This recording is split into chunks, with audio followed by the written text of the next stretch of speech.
Hello, everybody. Welcome to the CLAT Achievers Batch, CLAT Pro Batch. क्या हाल चाल है बच्चा लोग? I welcome all of you to these amazing batches.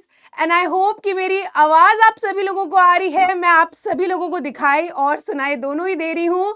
Welcome बच्चा लोग, वेलकम बच्चा पार्टी. क्लैट 2027 की इस जर्नी में आप सभी लोगों का स्वागत है. And I am really excited to see all of you over here. Quickly सब ज्वाइन कर लेंगे सेशन को so that we can begin with the session. आज हम शुरुआत करने वाले हैं लीगल रीजनिंग के साथ और लीगल रीजनिंग में हम शुरू करेंगे फैमिली लॉ के साथ. क्या हाल चाल है आप लोगों के? किस तरह से आप लोग इस टाइम पे फील कर रहे हो? आई एम वेरी श्योर बहुत सारे ऐसे होंगे जो ड्रॉपर्स होंगे, माइट बी अटेम्प्ट अभी लास्ट वाला उन्होंने दिया होगा, और बहुत सारे ऐसे होंगे जो न्यू ज्वाइनीज होंगे, बिगिनर्स होंगे, पहली बार एग्जाम देने जा रहे हैं. कैसा फील कर रहे हो? जोश कैसा है? एक्साइटमेंट है या नहीं है? Good evening to everybody, good evening all. Hello, क्या हाल चाल? चलो बहुत बढ़िया. Everybody is fine, all right, fit and fine. बढ़िया, ठंडक मनाई जा रही है. दूसरा ईयर का ड्रॉप है. चलो बहुत बढ़िया. 11th के स्टूडेंट हैं सारे का. ऑल राइट, चलिए बहुत ही बढ़िया. I am very excited to. So I think let us just begin with this session. Legal reasoning कैसी लगती है? क्योंकि यार मैं तो लीगल रीजनिंग पढ़ाने वाली हूँ और लीगल रीजनिंग होने वाली है बहुत बहुत बहुत ज़्यादा इंटरेस्टिंग और एक्साइटिंग. कैसा फील करते हो यार? देखो, आप क्लैट एग्जाम के लिए प्रिपेयर करने वाले हो और क्लैट एग्जाम नाम से आपको दिख रहा होगा कॉमन लॉ एडमिशन टेस्ट, जिसको क्रैक करके आपको एडमिशन मिलता है इंडिया के top most national law universities में, जिसका आई एम श्योर आप सबको, बहुत सारे बच्चों को यहाँ पे जो होता है ड्रीम होता है. सारी चीज़ों के बारे में बात करेंगे. जल्दी से क्विकली पहले क्विकली आप लोगों को मैं बता दूं कि बेटा मेरा नाम है इसरा और मैं आपको लीगल रीजनिंग में फैमिली लॉ पढ़ाऊंगी, हिंदू लॉ, मुस्लिम लॉ हम पढ़ेंगे, साथ ही हम कॉन्स्टिट्यूशनल लॉ पढ़ने वाले हैं, साथ ही मैं आपको बहुत सारे मिसलेनियस लॉज भी पढ़ाऊंगी जो एग्जाम में पूछे जाते हैं. आज हम सारे फंडास को क्लियर करेंगे लॉ के. लीगल रीजनिंग में कैसे क्वेश्चंस पुट अप करे जाते हैं, लीगल रीजनिंग का क्लैट एग्जाम में क्या रोल होता है, लीगल रीजनिंग में मैक्सिमम स्कोर कितना करना चाहिए, किस तरह का क्वेश्चन पुट अप किया जाएगा एग्जाम में आपसे, सारी चीज़ें क्लियर होंगी. लेकिन उससे पहले बेटा कुछ बातें शातें हो जाए, है ना. हमारा आपको एक दूसरे को जानना भी तो बहुत ज़रूरी है. बेटा पहले एक बार मैं आपको ये बता दूं कि आज का हमारा टॉपिक क्या होने वाला है. हम हिंदू लॉ में पढ़ेंगे who is a Hindu, who is. देखो यार, पढ़ाई मुझे ऐसा लगता है कमी होगी आज, बातचीत ज़्यादा होगी, बट ठीक है यार, टॉपिक के मतलब for the sake of it we can say that पढ़ने वाले हैं हम. So who is a Hindu पढ़ेंगे हम, नेचर, हिंदू लॉ का सारी चीज़ें जानेंगे छोटे बिट्स में. बहुत ज़्यादा पढ़ाई तो बेटा वैसे भी नहीं होती पहले क्लास में, कहाँ होती है ना. समर वेकेशन, विंटर वेकेशन के बाद स्कूल लौटो, कौन पढ़ता है ना, वही वाला मूड होता है. बट ठीक है. तो firstly I would like to discuss little bits from myself. अपने बारे में मैं थोड़ा आपको बताना चाहूँगी क्योंकि हमारा आपका कनेक्ट भी होना बहुत ज़रूरी है. बेटा मैं लॉ की फील्ड में मुझे बहुत सारे साल हो गए हैं जहाँ पे मैंने जुडिशरी एस्पिरेंट्स, क्लैट एस्पिरेंट्स को गाइड किया है. बेटा मेरा फर्स्ट हैंड एक्सपीरियंस रहा है. मेरा मास्टर्स जो है वो कॉन्स्टिट्यूशनल लॉ में है और मेरा मोस्ट फेवरेट सब्जेक्ट जो है वो सिविल लॉ है और कॉन्स्टिट्यूशनल लॉ है. लीगल रीजनिंग में बेटा मैं आपको बहुत सारे ऐसे क्वेश्चंस कराऊंगी, बहुत सारे हम प्रैक्टिस करेंगे जिससे क्लैट में आपकी लीगल रीजनिंग का स्कोर आई एश्योर यू होने वाला है फुल. बट यार कुछ चीज़ें ऐसी हैं जिसको आपको भी मुझसे करना है प्रॉमिस. बहुत सारी ऐसी चीज़ें हैं जिसमें आपको भी हमारी गाइडेंस के साथ साथ आपको बहुत मेहनत करनी है, क्योंकि यार एक बात तो मानते होगे आप, 50-50 खेल होता है यार. 50% हम आपको गाइड कर देंगे, 50% तुम्हें खुद ही मेहनत करनी पड़ेगी. ठीक है. सो ये सब चीज़ें हैं. आप जल्दी मुझे चैट बता दो कि आप कहाँ से हो, आप लोग कहाँ से बिलोंग करते हो. Manish, Rohit, Priyanka. So I have Arushi, Shakhi, Sarika. All right, जल्दी बताओ कहाँ से हो. मैं बता देती हूँ बेटा, मैं ओरिजिनली लखनऊ से हूँ, currently I am in Delhi NCR, और यही सब है बेटा, चल रहा है लाइफ में। आप लोग बताओ कहाँ से हो? Bihar, west Bengal, UP, all right, Haryana, Bihar, Punjab से भी हैं बच्चे हमारे साथ, कश्मीर, ओके, बहुत बढ़िया, एमपी, संबल, शिमला, उड़ीसा, बहुत बढ़िया बहुत बढ़िया। सिटीज भी बताओ आप लोग, सिटीज भी बताओ, थोड़ा सा कनेक्ट होता है और ज्यादा। सिटीज बताओ। यस, बहुत ही बढ़िया। चलिए, Srinagar MP we have, Hyderabad, बहुत बढ़िया बेटा, वेरी वेरी गुड। लखनऊ से भी हैं, ओके, चलिए बहुत अच्छा लगा। I think we are touching entire, मतलब मैक्सिमम स्टेट्स, मैक्सिमम सिटीज जो भी हम कवर कर सकते हैं। वाराणसी, बहुत ही बढ़िया, बहुत बहुत बढ़िया। Feels really good to have so many children over here. तो चलो बेटा, हम लोग अपने सेशन को शुरू करेंगे, बट उससे पहले, before I start off with my session, बेटा ये मेरी क्लास है और मैं अपनी क्लास की जयकांत शिकरे हूँ, और मेरी क्लास के कुछ रूल्स होते हैं, है ना, वरना फिर देख रहे हो ना क्या होगा तुम्हारे साथ। मेरी क्लास के कुछ रूल्स हैं, जैसे कि बहुत सारे बच्चे ऐसे होते हैं ना, चैट में बहुत सारी बातें करते हैं, किसी को कोई पसंद आने लगता है, कोई किसी की इंस्टाग्राम आईडी मांगने लगता है, कोई किसी से कहता है कि भाई टेलीग्राम आईडी बता दो। तो भाई ये सब अब मेरी क्लास में होगा नहीं, ठीक है, ये सब मेरी क्लास में नहीं चलेगा। बातचीत कब करेंगे हम? आफ्टर द सेशन एंड, जैसे ही हमारा सेशन खत्म हो जाएगा, हम सारे क्वेश्चंस कंप्लीट कर लेंगे, उसके बाद ही आप लोग आपस में वार्तालाप, आपस में बातचीत करोगे। दूसरी चीज ये है कि हमें प्रॉपर इंटरेक्शन करना है बेटा। I will put up many questions, हम कोई भी टॉपिक पढ़ रहे होंगे, हम क्वेश्चंस पुट अप करेंगे, तो आपको पूरी तरह से अलर्ट रह के आंसर करना है, ठीक है। और बेटा सबसे इंपॉर्टेंट रूल जो मेरी क्लास का वो ये है कि जैसे ही सेशन कंप्लीट होगा, आप घर पे 15 मिनट का टाइम, 15 मिनट्स का टाइम देके पूरे ही सेशन को आप रिवाइज करेंगे। ये डेली बेसिस पे होगा, यानी कि जैसे ही मेरी क्लास एंड होगी, आपको अपने रिविजन मोड में चला जाना है। आफ्टर हाफ एन आवर का ब्रेक ले सकते हो आप, उसके बाद आपको उसका क्या करना है, प्रॉपर रिविजन करना है, वरना देख रहे हो ना, कोई आपको बचा नहीं पाएगा, ठीक है, कोई भी नहीं, विल भी नहीं बचा पाएगा आपको, तो ध्यान रखना। चलो बहुत बढ़िया। यस, पोल्स होंगे, बहुत सारे क्वेश्चंस होंगे, ठीक है। चलिए अब क्विकली हम लोग एक बार डिस्कस कर लेते हैं एग्जाम पैटर्न। कितने बच्चे ये जानते हैं कि एग्जाम पैटर्न है क्या?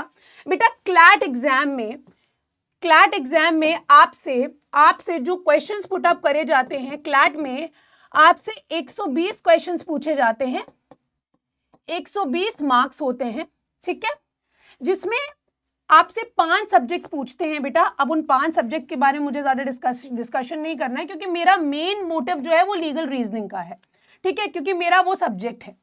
120 मार्क्स से बेटा मैं आपको बस ओवरव्यू बता दे रही हूं। 5 सब्जेक्ट्स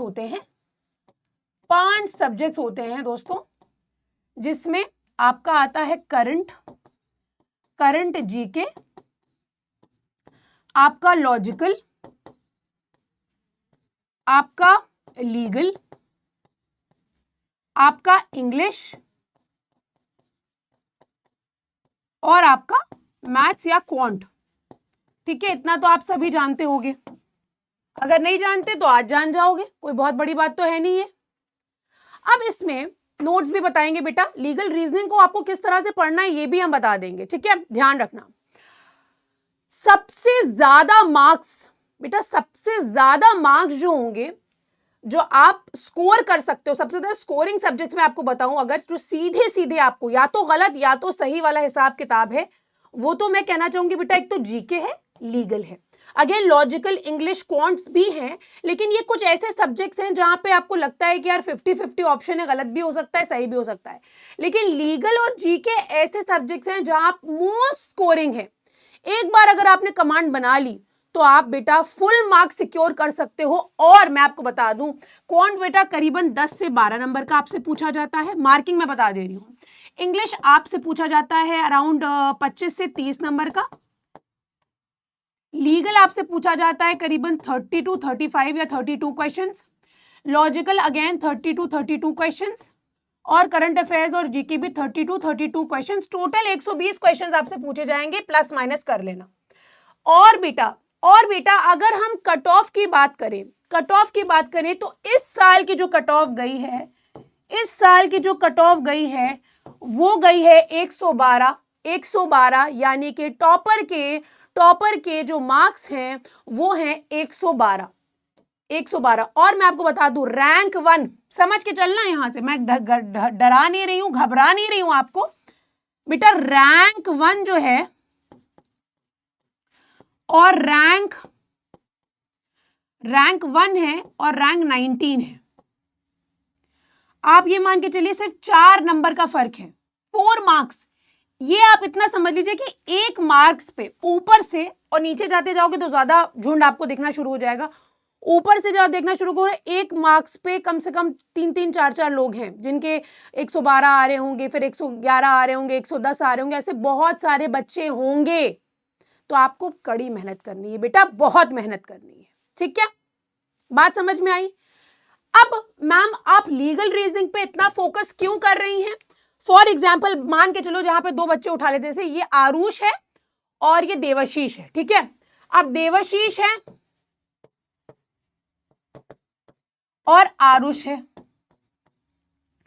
फॉर एग्जाम्पल एग्जाम में देवाशीष ने स्कोर किए 118.70, आरुष ने कितने स्कोर किए 118.70। अरे भाई, अब किसको प्रेफरेंस दिया जाएगा बेटा, किसको प्रेफरेंस दिया जाएगा? कॉमन लॉ एडमिशन टेस्ट में जब आप जाते हो तो कंसोर्शियम कहता है कि देवाशीष के और आरुष के लीगल के मार्क्स चेक करो, वो कहते हैं इनके लीगल के मार्क्स चेक करो। अब पता चला देवाशीष के लीगल में जो थे उसने अराउंड 25 स्कोर करे आउट ऑफ 30, बाकी में तो कर ले गया, वो लीगल में 25 स्कोर करे। लेकिन आरुष ने क्या किया, आरुष ने लीगल में स्कोर किए 27 आउट ऑफ 30। तो कंसोर्शियम कहता है कि यहां पे आरुष को प्रेफर किया जाएगा ओवर देवाशीष, आरुष को यहां पे टॉप एनएलयू मिल जाएगा। बात समझ में आई? अब भाई आरुष कॉन्ग्रेचुलेट, तुम्हें बच्चे करेंगे यहाँ पे। आवाज कम आ रही है, आवाज सही आ रही है भाई, आवाज सही आ रही है ना, बात समझ आ गई? तो लीगल रीजनिंग का बेटा कुछ ये पैटर्न है। और दूसरी चीज मैं आपको बता दूं, अगेन बेटा पैसेज बेस्ड क्वेश्चंस आपसे पूछे जाते हैं। पैसेज बेस्ड क्वेश्चंस क्या होते हैं? पैसेज बेस्ड क्वेश्चंस कैसे होते हैं बेटा? जैसे फॉर एग्जाम्पल उन्होंने कोई पर्टिकुलर जजमेंट उठा लिया, उस जजमेंट का एक पैराग्राफ लिखा और उस पैराग्राफ के नीचे फिर बता दिया कि इनका रेफरेंस क्या है, कि उन्होंने इंडियन एक्सप्रेस से लिया है, फला जगह से लिया है, ढमकाने जगह से लिया है, जहां से भी लिया है भाई। अब उस पे question number 1, question number 2, question number 4, question number, ये 5 क्वेश्चन आपसे पुटअप करे जाएंगे। इसका मैं आपको एग्जाम्पल भी दूंगी, अभी आज के सेशन में। बात क्लियर? तो आपका मेन फोकस क्या होना चाहिए? भाई तुम्हारा मेन फोकस ये होना चाहिए कि ये नौबत ही ना आए। आप मतलब वैसे भी आप टॉपर्स के लिए एम करो, इतनी मेहनत करो बेटा कि आपका वैसे भी टॉपर्स में ही नाम हो, ठीक है। चलो ये नौबत ना आए कि तुम्हारे लीगल के मार्क्स चेक करे जाएं। आगे बढ़ते हैं बेटा, कुछ इंपॉर्टेंट चीजें मैं आपको लीगल रीजनिंग में और बताना चाहती हूं। बेटा 2 भागों में डिवाइडेड है, लीगल रीजनिंग का सब्जेक्ट 2 भागों में डिवाइडेड है। एक है बेटा CLK और दूसरा है आपका स्टैटिक लॉ, यानी कि जो कानून आप पढ़ते हो। एक है आपका CLK। Ma'am what is CLK? CLK is basically current legal knowledge. Ma'am ये करंट लीगल नॉलेज क्या होती है बेटा, आपको बता दूं। जैसे मान के चलिए कि अगर भारत में कोई भी बिल पास होता है, कोई भी एक्ट बनता है, कोई भी मान के चलिए कोई जजमेंट आता है, सुप्रीम कोर्ट कोई भी ऑर्डर पास करता है, जैसे मान के चलिए कोई अपॉइंटमेंट होते हैं, लीगल अपॉइंटमेंट जो भी होते हैं वो, या फिर जो भी लैंडमार्क केसेस हैं आपके केसेस, ये सब करंट लीगल नॉलेज में आते हैं। यानी कि बेटा जो कुछ भी आप डेली न्यूज़पेपर में आप जिसको पढ़ते हो बट वो अटमोस्ट इंपॉर्टेंस का होता है, इतना इंपॉर्टेंट होता है कि उसको आपके एग्जाम में पूछ लिया गया है। जैसे कि इस साल आपका जो इन्होंने क्वेश्चन पूछा बेटा सेम सेक्स मैरिज से मामला 2023 का था बेटा, लेकिन पूछ लिया। जैसे इन्होंने क्या पूछा इस साल, इन्होंने जो पेंडेंसी ऑफ बिल के मामले पूछ लिए, जो तमिलनाडु गवर्नर वाला मामला है, पेंडेंसी ऑफ बिल से पूछ लिया। इन्होंने उठा के पूछ लिया आपका Keshavananda Bharati case, basic structure पूछ लिया आपसे उठा के। इन्होंने साथ ही आपसे पूछ लिया ये जो है आपका प्रीएम्बल के बारे में सवाल पूछ लिया, कॉन्स्टिट्यूशन से रिलेटेड, और करंट इश्यूज को लिंक करके पूछ लेते हैं। तो ये ऐसी चीजें करंट लीगल नॉलेज में आती है। करंट से आपको नाम मतलब समझ में आ रहा होगा, ठीक है।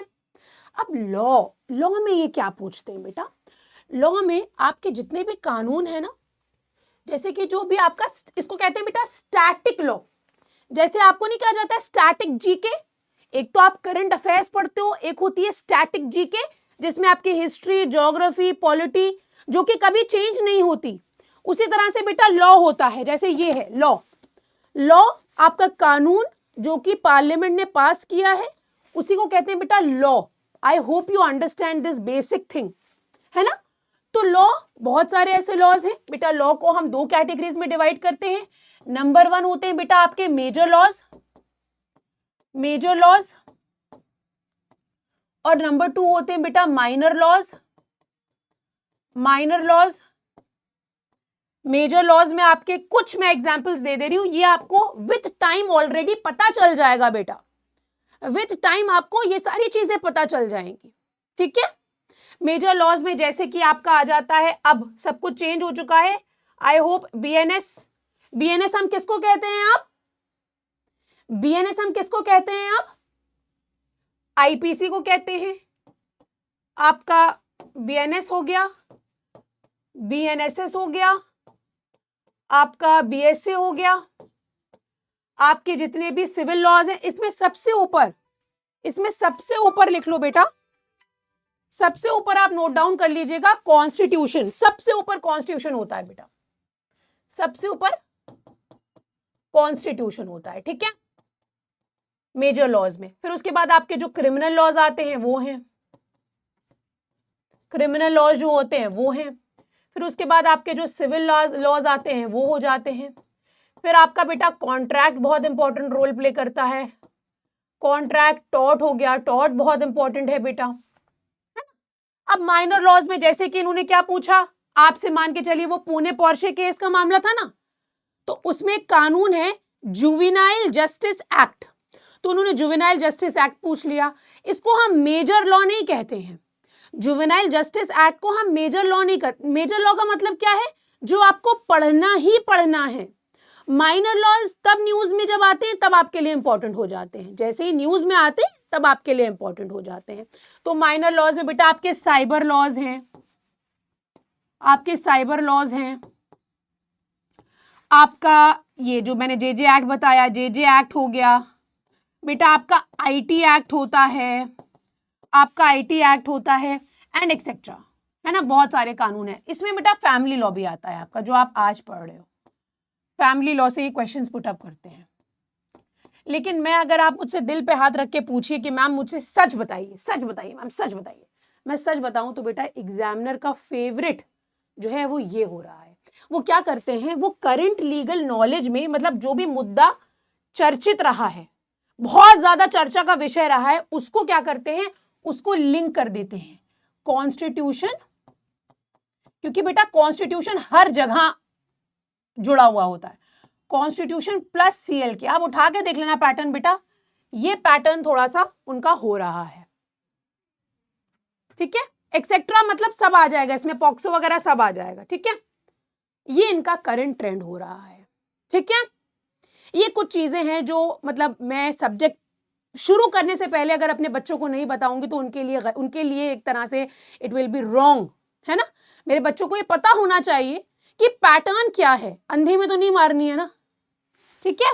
क्लास का ड्यूरेशन भावी 1.5 आवर्स का है, ठीक है। आगे बढ़े। अब कुछ चीजें लीगल रीजनिंग में आप ध्यान रखिएगा बेटा, जिसके बिना आपकी जिंदगी अधूरी रहेगी, जिसके बिना जिंदगी आपके जो है वो अधूरी रहेगी। जिसमें सबसे पहले जब भी लीगल रीजनिंग के भी आपको प्रैक्टिस करनी है ना, तो आप ध्यान रखिएगा आपको अपनी रीडिंग स्पीड बहुत अच्छी करनी होगी। अपनी रीडिंग स्पीड बहुत, देखो हमें यहाँ पे रिसर्चर नहीं बनना है, ठीक है।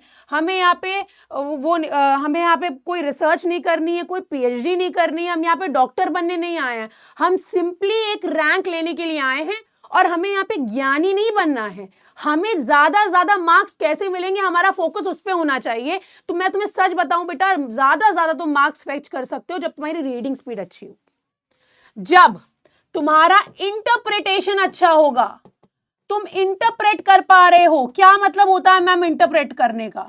इंटरप्रिटेशन का मतलब होता है जो कुछ भी लिखा है उसको तुम समझ पा रहे हो, तुम्हारी अंडरस्टैंडिंग एबिलिटी है कि नहीं उसको समझने की।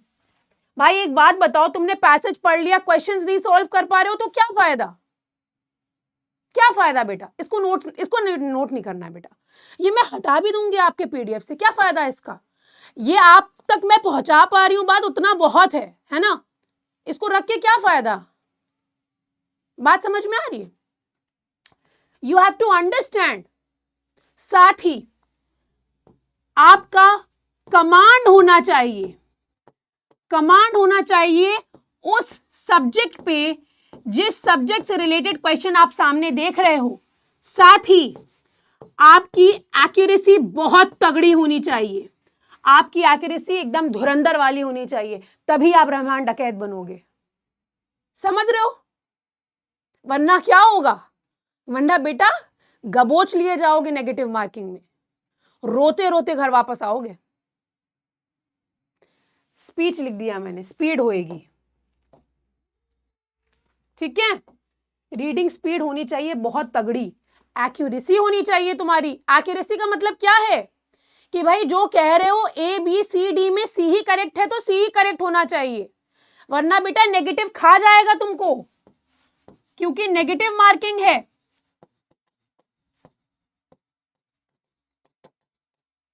और ध्यान रखना, प्रैक्टिस जब भी करना, पैसेज इज एवरीथिंग। जो पैसेज कह रहा है उसको आंख मूंद के कह दो कि अरे हाँ दिन है तो दिन है ना, भले ही रात क्यों ना हो, पैसेज ने कहा दिन है, उतना तुम्हारे लिए बहुत है। तुम्हारी आउटसाइड नॉलेज की कोई जरूरत नहीं है। कुछ क्वेश्चंस इस साल देखे गए जिन्होंने आउटसाइड नॉलेज से भी पूछ लिए, बट मेजॉरिटी बेटा इस साल बच्चों के 30 में से 27-28 क्वेश्चन सही हो रहे हैं लीगल रीजनिंग में। अब मैम रीडिंग स्पीड कैसे ठीक करेंगे? रीडिंग स्पीड बेटा मैगजीन्स पढ़ोगे, नॉवेल्स पढ़ोगे, न्यूज़पेपर रीडिंग करोगे, ये करना ही करना है। अब बेटा पिटाई होगी क्लास में अगर आप ये बार बार पूछोगे मैम रीडिंग स्पीड न्यूज़पेपर। अच्छा एक बात बताओ, न्यूज़पेपर का कोई ऑल्टरनेटिव है? ये मैम आपको बता रही है बेटा, न्यूज़पेपर का कोई ऑल्टरनेटिव नहीं है। अगर आप अपने पर मेहनत नहीं करोगे तो तुम्हारे लिए कोई नहीं खड़ा है लाइफ में, तुम्हें खुद के लिए करना पड़ेगा। तो न्यूज़पेपर रीडिंग का कोई ऑल्टरनेटिव नहीं है। सारा, निशांत, आरुष, इंग्लिश मूवीज देखेंगे आप, सीरीज देखिए, इंग्लिश में देखिए, सबटाइटल्स के साथ देखिए, आपको बहुत हेल्प करेगी। उसी तरह से चीजों को समझने की, जैसे आप न्यूज़पेपर रीडिंग कर रहे हैं ना, आप उनको समझिए, क्योंकि काफी डिफिकल्ट वर्ड्स आपके सामने पुटअप किए जाएंगे। जो भी सब्जेक्ट आपको क्लास में पढ़ाया जा रहा है उसके ऊपर आप अपना कमांड बनाइए। कैसे बनाएंगे? आपकी प्रॉपर रिवीजन स्ट्रैटेजी होनी चाहिए बच्चों। इसीलिए मैंने आपसे पहले कह दिया, मेरे क्लास का रूल है, जो भी पढ़ोगे उसको रिवाइज करोगे। प्रॉपर रिवीजन स्ट्रैटेजी आपकी होनी चाहिए, वरना क्या फायदा, अंधी में तीर मारो।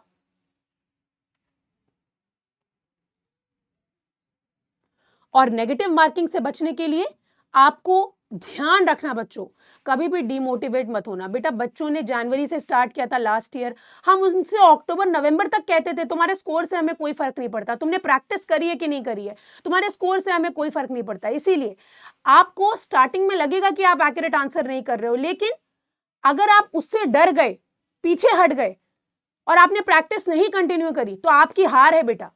एक्यूरेसी नहीं भी होगी तो भी अपने ऊपर काम करना है और आगे बढ़ना है। और पैसेज हमेशा, क्योंकि बेटा आगे तो हम आपको गाइड करने के लिए हैं ही हैं, लीगल रीजन में अगर कोई मिस्टेक्स कर रहे हो, लेकिन ओवरऑल मॉक में अगर कुछ गलतियां हो रही हैं तो बेटा ध्यान रखना, आपको प्रैक्टिस करते रहना है, कंटिन्यूड है एफर्ट। बस ये कुछ बेसिक्स हैं लीगल रीजनिंग के। अब हम अपने टॉपिक के ओर बढ़ेंगे, टॉपिक के साथ आगे बढ़ेंगे। आई होप बेटा इतनी चीज़ें आपको समझ आई हो। ये बेटा फेमिलियर होने के लिए बहुत ज़रूरी है सब्जेक्ट से, आपका वरना लीगल रीजनिंग से कोई कनेक्ट नहीं बन पाएगा, है ना। यू विल जस्ट, आप उसको पढ़ोगे बट आपको उसको एंजॉय नहीं करोगे, और उसको एंजॉय करना बहुत ज़रूरी है। क्यों? क्योंकि अल्टीमेटली आपको टाइम मैनेज करना है मॉक्स में और एग्जाम में परफॉर्म करना है, ठीक है। इंग्लिश सबटाइटल्स बहुत हेल्पफुल होते हैं देवशीष, बहुत हेल्पफुल होते हैं, ठीक है। नोट्स इनके मत बनाना बेटा, अब जो हम पढ़ाएंगे उनके अच्छा ध्यान रखना। अच्छा ये भी इंपॉर्टेंट है, यस बच्चे पूछ रहे थे कि हम सेशन की नोट्स वगैरह कैसे बनाएं, तो मैं एक बार आपको बता देती हूँ। देखिए ये बहुत जरूरी टॉपिक है, नोट मेकिंग लीगल रीजनिंग में।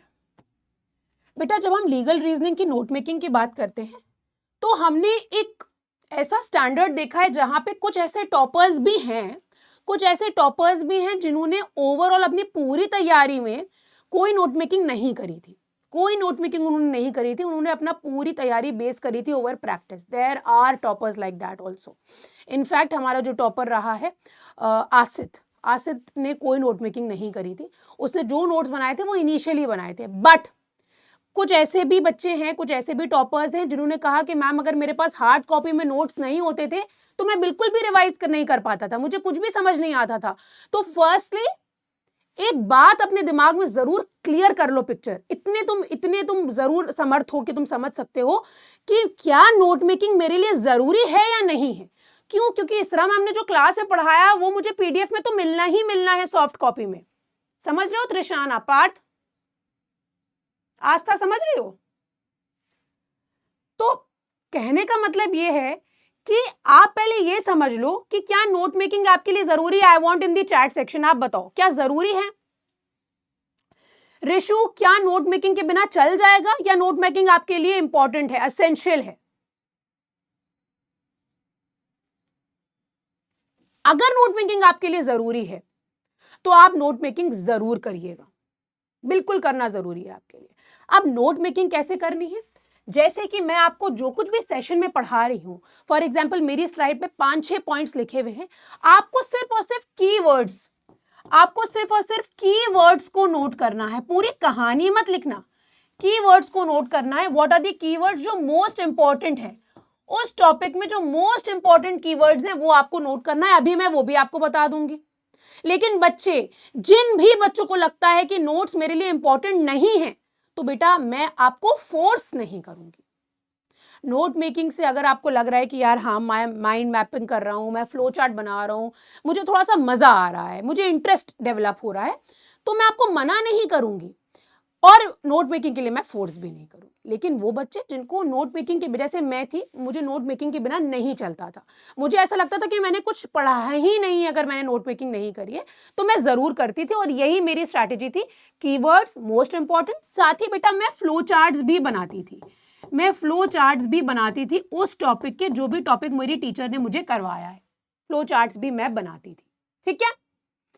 तो नोट मेकिंग बेटा कीवर्ड्स और फ्लो चार्ट्स के माध्यम से ही करना है। वो बच्चे जो पूछ रहे हैं कि मैम करंट लीगल रीजनिंग हमें कैसे कवर करनी है, बेटा करंट लीगल रीजनिंग के लिए, सीएलके के लिए बेटा आपको पीडब्ल्यू के ऐप पे मैगजीन्स मिलती हैं, बहुत ही बढ़िया मैगजीन्स होती हैं वो। उन मैगजीन्स से अगर आप ये रीडिंग स्पीड भी बढ़ाना चाहो ना अपनी, वो बढ़ा सकते हो। तो इन मैगजीन से आप लीगल रीजनिंग कवर करोगे, सीएलके कवर करोगे, मैं भी कराऊंगी, माइट भी कोई और फैकल्टी आपको सीएलके यूट्यूब पे भी कराई जाएगी। ऐप पे भी कराई जाएगी। So don't worry, that is on us. जब हमें पता है कि 5 पैसेज में से मान के चलो 4 पैसेज CLK से आ रहे हैं, तो हम क्या उसको छोड़ेंगे क्या? हम तो करवाएंगे ना। फ्लो चार्ट क्या होता है करण, ये भी हम बता देंगे आपको, ठीक है?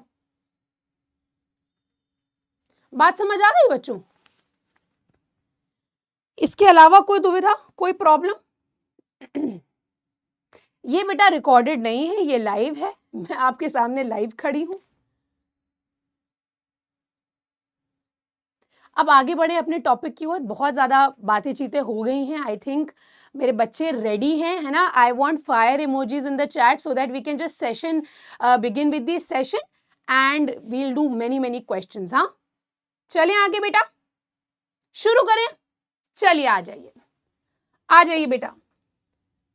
बेटा जैसा कि हम सब जानते हैं कि हमारा कॉन्स्टिट्यूशन जो है आर्टिकल 25 के अंदर, आर्टिकल 25 के अंदर क्या कहता है? आर्टिकल 25 के अंदर कहता है कि हमारे पास फ्रीडम ऑफ रिलीजन है। फ्रीडम ऑफ रिलीजन के अंदर हम किसी भी धर्म को प्रैक्टिस कर सकते हैं, प्रोफेस कर सकते हैं, प्रोपोगेट कर सकते हैं। इसीलिए आप देश में देखोगे कि आप डिफरेंट धर्मों को यहाँ पे फॉलो किया जाता है और डिफरेंट धर्मों को यहाँ पे कोडिफाई किया गया है, कोडिफिकेशन हुआ है, उनके ऊपर कानून पास किया गया। उसी तरह से हिंदू लॉ का भी कोडिफिकेशन हुआ, हिंदू लॉ में मेजरली किससे रिलेटेड बातें होती हैं बेटा? सबसे पहले हम लोग बात करते हैं, देखो किसकी, तुम लोग का दिल गार्डन हो जाता है, इसीलिए मैं बताना नहीं चाहती ये सब बातें, लेकिन अब क्या करें, मजबूरी है बताना। सबसे पहले हिंदू लॉ में बात होती है, अरे हेयर स्टाइल खराब हो गया भाई, इसकी सबसे पहले बात होती है,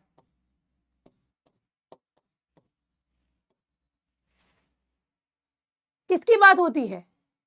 मैरिज की बात होती है। तो मैरिज से रिलेटेड कानून बना दिया गया, 1955 का साल था वो, जब हमने बनाया क्या? हिंदू मैरिज एक्ट 1955, ठीक है? मैरिज से रिलेटेड जब भी मामले आते हैं तो हम हिंदू मैरिज एक्ट से गवर्न होते हैं बेटा। जस्ट अ सेकेंड,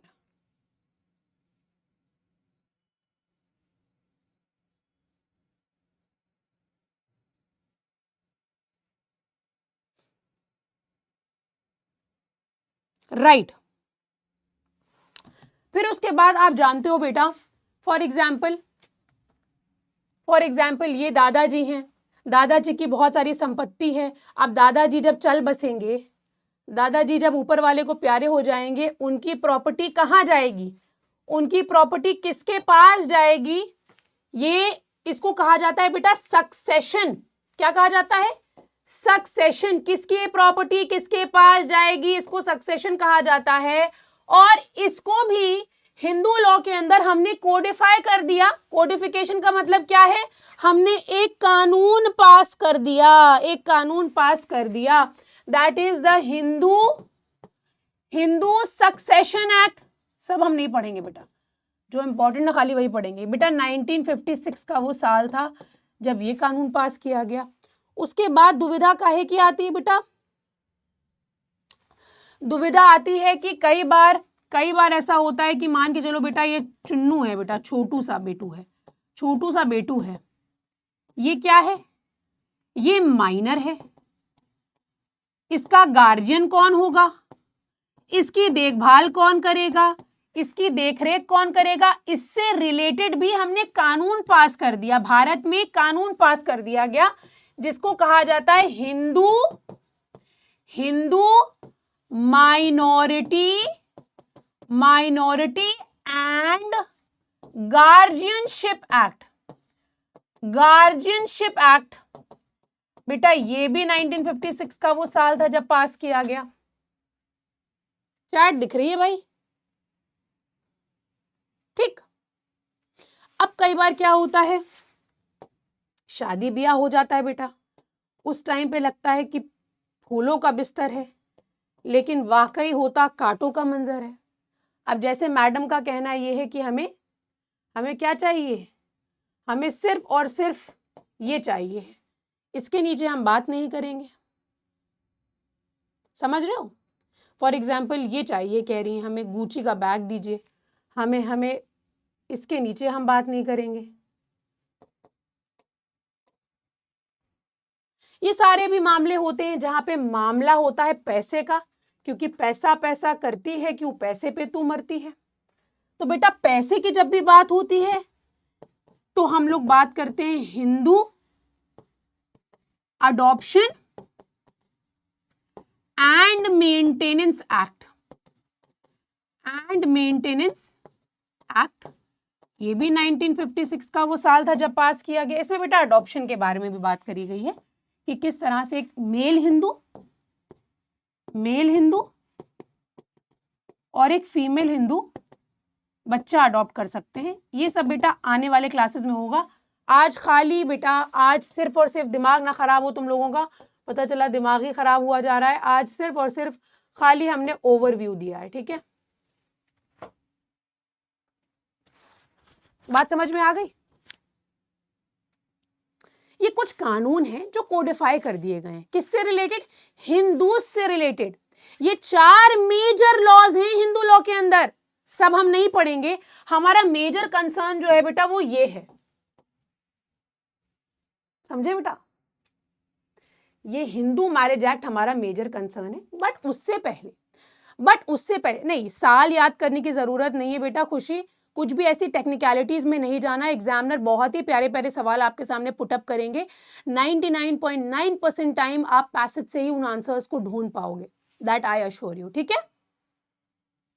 कानून का मतलब क्या होता है? अम्मू कह रही है कानून का मतलब क्या होता है? Who is going to tell me कानून का मतलब क्या होता है? भाई जल्दी से बताओ। क्या मैं बेटा बिल को कह सकती हूं कानून? क्या बिल को कानून कहा जा सकता है? क्या बिल को कानून कहा जा सकता है? Avinash, can we say that a bill is a कानून, law? Can a bill set as law? Can we say that a bill is a law? No. Why no?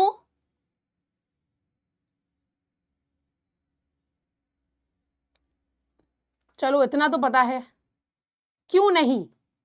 अच्छा, एक बच्चा है जो कह रहा है यस। नो क्यों, ये तो बताओ, रीजनिंग तो दो। बहुत बढ़िया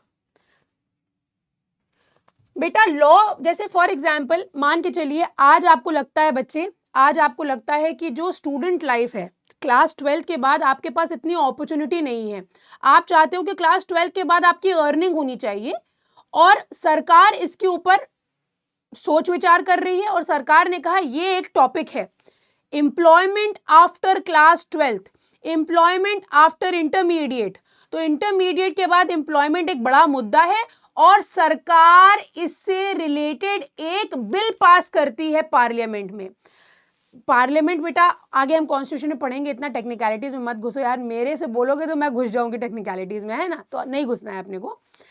तो बिल और एक्ट, एक एक्ट है। जैसे फॉर एग्जाम्पल ये जो आपने तीनों चीजें पढ़ी है ना, मैंने आपको क्या बताया? एक्ट, एक्ट, एक्ट और act. Bill is a summary version. जैसे आप वो नहीं करते हो रफ, मैथ्स में हमेशा एक रफ कॉपी होती थी हमारी, एक फेयर कॉपी होती थी। तो बिल एक रफ कॉपी है, और फेयर कॉपी क्या है? एक्ट है जो हमारे पास है। एक्ट ये एक फेयर कॉपी है जिसमें सारे मिस्टेक्स हमने हटा दिए हैं। बिल में क्या होता है? बिल में समरी वर्जन होते हैं, ऐसी कुछ चीजें होती है जो माइट भी जरूरी ना हो, तो उनको हटा दिया जाता है एक एक्ट में, जो हमारे पास फाइनल वर्जन आता है। लेकिन एक बिल एक्ट कैसे बनता है बेटा? वो प्रेसिडेंशियल असेंट से बनता है, जब प्रेसिडेंट अपना सिग्नेचर उस पर कर देते हैं। इतना समझ लो बस, ठीक है? इतनी चीजें आप समझ लो बस। नहीं, एक्ट का मतलब बस ये है, जो कानून है आपके सामने वो फाइनल फॉर्म में है, प्रेसिडेंशियल असेंट हो चुका है, दोनों ही हाउसेस ने उसको पास कर दिया है, ठीक है? चलो अभी यहां तक कि प्यारे बच्चा लोग, किसी को कोई भी डाउट, यहां तक कि किसी को कोई भी डाउट क्विकली मुझे बताइएगा बेटा। बुक कौन सी ले? कोई बुक नहीं लेनी है प्रिया। आप लोगों को कोई, या वेरी गुड बेटा, who is that? Rudransh, bill is a rough draft, you can say that. Priya, कोई बुक नहीं लेनी है। आर्यन, वेरी गुड बेटा।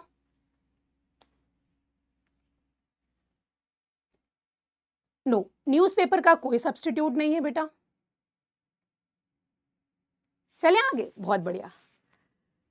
आइए, अब डिविएट मत होइए टॉपिक से बेटा। कॉन्स्टिट्यूशन जब आएगा, हम कॉन्स्टिट्यूशन के बारे में बहुत इतनी बात करेंगे कि आप शायद पक भी जाओगे मैम से, है ना, लेकिन आज बात करने की जरूरत नहीं है उसको, ठीक है।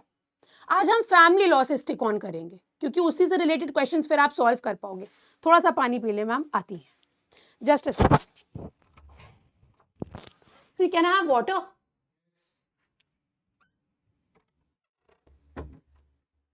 ठीक है, चलिए बेटा। ये रूल्स बेटा, यस, तभी तो आपको पता चलेगा। अब ये हिंदू लॉ किस पे अप्लाई करता है? ये हिंदू लॉ किस पे अप्लाई करेगा? ये हिंदू लॉ किस पे अप्लाई करेगा? ये हिंदू लॉ किस पे अप्लाई करेगा बेटा? जल्दी से बताइएगा। ये हिंदू लॉ अप्लाई करेगा हिंदूज पे, हिंदूज पे। अब सवाल ये है कि भाई हु इज अ हिंदू? कौन है Hindu? Who is a Hindu? ये बड़ा सवाल है ना, क्योंकि आपको लगता है कि आप हिंदू हैं, आपको लगता है कि आप हिंदू हैं, लेकिन क्या लीगल सेंस से आप हिंदू हैं या नहीं, ये बड़ा सवाल है। क्या लॉ आपको हिंदू मानता है या नहीं मानता है, ये बड़ा सवाल है बेटा। क्यों खरीदी बुक्स? किसने कहा बुक्स खरीदने के लिए? जो पीडब्ल्यू की बुक्स हैं वो अलग बात है, वो हम ही से क्यूरेट होके कंटेंट आया है। लेकिन अगर अदर देन पीडब्ल्यू, हमारे मतलब बेटा, अगर आप हमारे से पढ़ रहे हो और उसके बाद अगर कोई स्टैंडर्ड बुक भी खरीद रहे हो, जस्ट वेट, आप बोर ना हो जाओ अपनी पढ़ाई में ना, डोंट डू दैट। इंडियंस पे, ठीक है, इसके ऊपर हम आएंगे।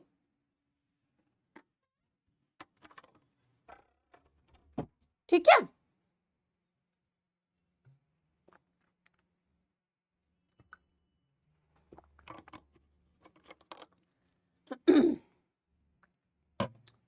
पीडब्ल्यू की बुक्स की बात मैं नहीं कर रही थी, वो तो आप खरीदो, वो तो अच्छी चीज है, वो तो कंटेंट हम ही ने आपको दिया है बेटा। यहां तक कि समझ में आ गया कि बेटा हिंदूज को गवर्न करने के लिए भारत में 4 लॉज बने हैं, यानी कि हिंदू से रिलेटेड जब भी मैरिज का मामला होता है, सारी चीजें हिंदू मैरिज एक्ट में दी गई हैं। हिंदू से रिलेटेड कई बार सक्सेशन का जब भी मामला होता है कि प्रॉपर्टी किसके पास जाएगी किसके मरने के बाद, तो इसमें हम हिंदू सक्सेशन एक्ट को रेफर करते हैं।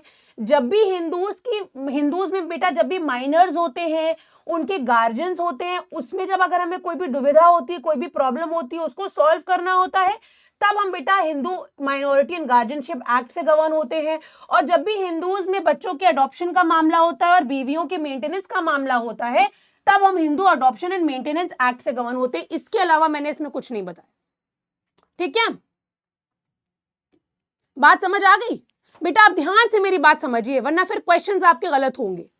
Everybody, are you on the same page with me? Clear है? Everybody clear?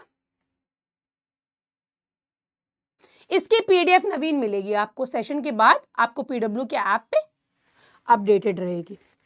चले आगे, टाइम ना वेस्ट करिए बेटा। आइए, अब बेटा इतना आई थिंक आप सभी लोग जानते होंगे कि हर एक रिलीजन के कुछ सोर्सेज होते हैं। जैसे इस्लामिक लॉ के कुछ सोर्सेज हैं, हिंदू लॉ के कुछ सोर्सेज हैं, क्रिश्चियन लॉ के कुछ सोर्सेज हैं। इसी तरह से ये जो सोर्सेज हैं ये हिंदू लॉ के हैं। ध्यान रखिएगा, लर्न करने के सेंस से आपको नहीं बता रही हूं, सिर्फ और सिर्फ एक बैकग्राउंड डेवलप करने के लिए आपको ये पता होना चाहिए कि ये कुछ हिंदू लॉ के सोर्सेज हैं, जिसमें ये जो सोर्सेज है ना बेटा, ये जो सोर्सेज है ये 4, इनको हम प्राइमरी सोर्सेज कहते हैं।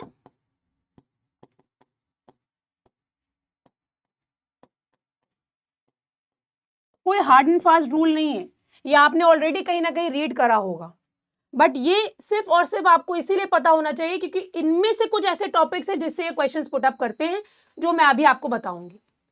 और बेटा इनको बेटा कहा जाता है सेकेंडरी सोर्सेज, ठीक है।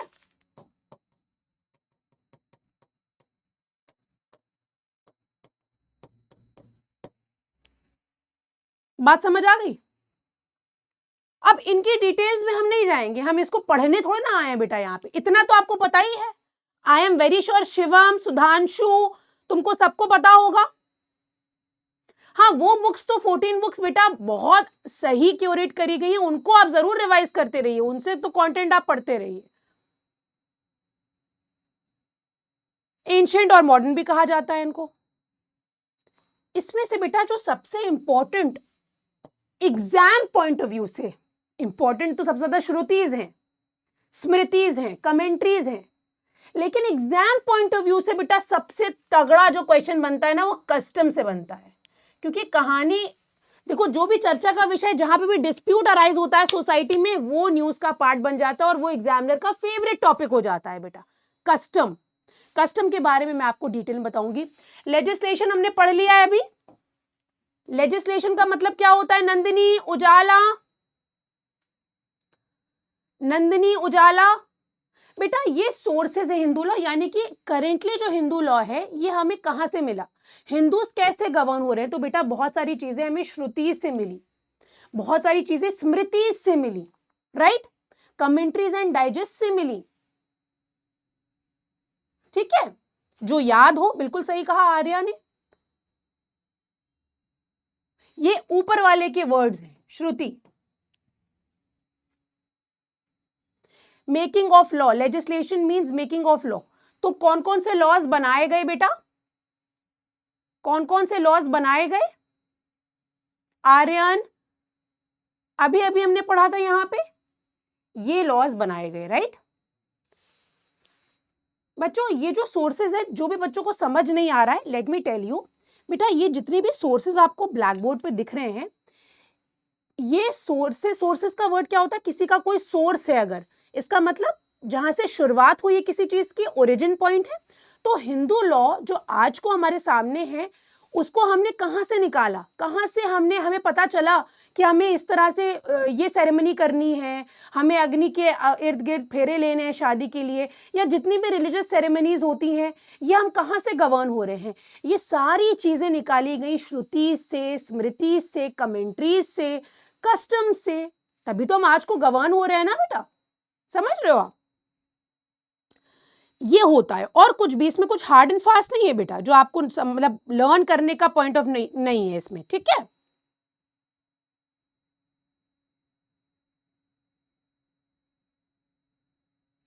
क्लियर है? ओरिजिनेशन है, जैसे ये जो है बेटा श्रुतिज को कहा जाता है these are the words of gods, तो सबसे इंपॉर्टेंट जो सोर्स है वो श्रुतिज हैं। फिर स्मृतिज हैं जो हैंड डाउन करी गई, जो लोगों ने बताया, ये श्रुतिज हैं, व्हाट वाज रिमेंबर्ड। फिर कमेंट्रीज एंड डाइजेस्ट बनी बहुत सारी, ऐसे हम जिमुतवाहना और विजनेश्वरा पढ़ते हैं, राइट। तो ये सारी चीजें आप देख सकते हैं, बट इतना इंपॉर्टेंट नहीं है हमारे लिए बेटा। सबसे ज्यादा इंपॉर्टेंट क्या है? कस्टम्स हैं। पूजा बिल्कुल सही कहा, बिल्कुल, जय जय महाकाल, बहुत ज्यादा डिटेल में इसमें जाने की जरूरत नहीं है। कस्टम हमारे लिए सबसे ज्यादा इंपॉर्टेंट है। कस्टम्स के बारे में पढ़ना चाहोगे बेटा, क्योंकि वो सबसे ज्यादा इंपॉर्टेंट है। टू हियर, अनुष्का बिल्कुल सही, बिल्कुल सही, लर्न नहीं करना है। कस्टम पे आते हैं। कस्टम का लिटरल मीनिंग क्या है? आयुषी, आर्यन, विवेक, क्विकली, कस्टम का लिटरल मीनिंग क्या है? कस्टम वर्ड से आप क्या समझते हो अगर मैं कहूं? दिव्या ये आपको मिल जाएगा पीडीएफ में, डोंट वरी, जल्दी से बताइए बेटा। Sati is a custom, very good बेटा, वेरी गुड। रिचुअल्स, हिंदी में क्या कहोगे, आम चाल की भाषा में? वेरी गुड बेटा, वेरी गुड। रीति रिवाज, रिचुअल्स, प्रथाएं, रीति रिवाज, बिल्कुल सही कहा बेटा, जो चलता चला आ रहा है, बहुत ही बढ़िया। ट्रेडिशंस, रीति रिवाज, प्रथाएं, रिचुअल्स, प्रैक्टिस, बहुत बढ़िया, इसी को हम कहते हैं कस्टम।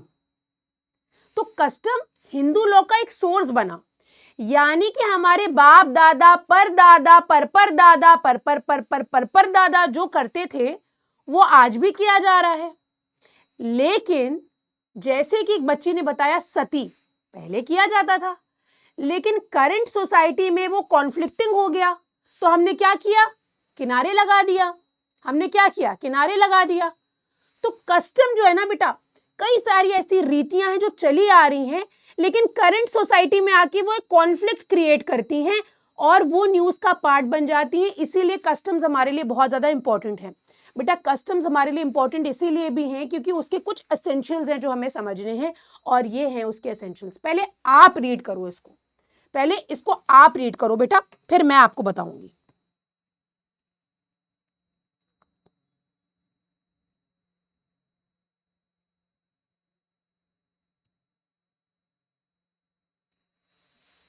बच्चे पूछ रहे हैं मैम श्रुतिज क्या है।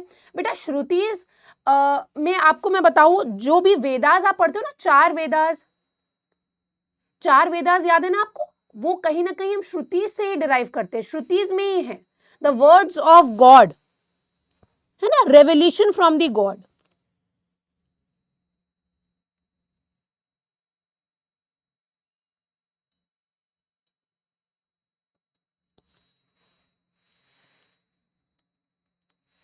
HMA बेटा हिंदू मैरिज एक्ट है, Hindu marriage act.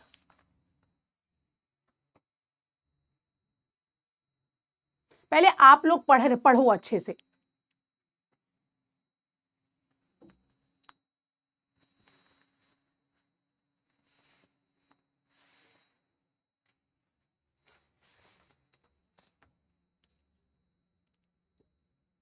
Kashish, Hindu marriage act, HMA is Hindu marriage act.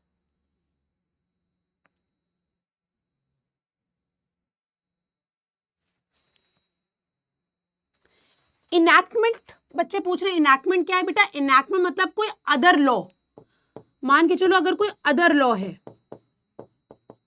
या कोई लॉ है जो बनाया गया है किसी पॉइंट पे। एवरीबॉडी अंडरस्टूड बेटा, हिंदू 1955 में हिंदू मैरिज एक्ट बनाया गया था, ठीक है। अब देखो कहानी क्या है। कस्टम हमारे लिए इंपॉर्टेंट इसीलिए है कि जब भी फॉर एग्जाम्पल मान के चलो स्वरित जज साहब हैं, भाई स्वरित के सामने कहानी आती है, जैसे फॉर एग्जाम्पल स्वरित में, स्वरित यहाँ पे जज है, जज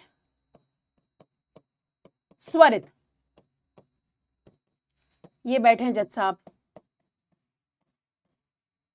ये इनकी टेबल है, ये बैठे हैं, ये एक पार्टी है, ये दूसरी पार्टी है, ये एक पार्टी खड़ी है, ये दूसरी पार्टी खड़ी है, दोनों लेडीज हैं, दोनों फॉर एग्जाम्पल लेडीज हैं। मामला क्या है, मैटर क्या है बेटा, मैटर है बेटा, मैटर है बेटा सेम सेक्स मैरिज का।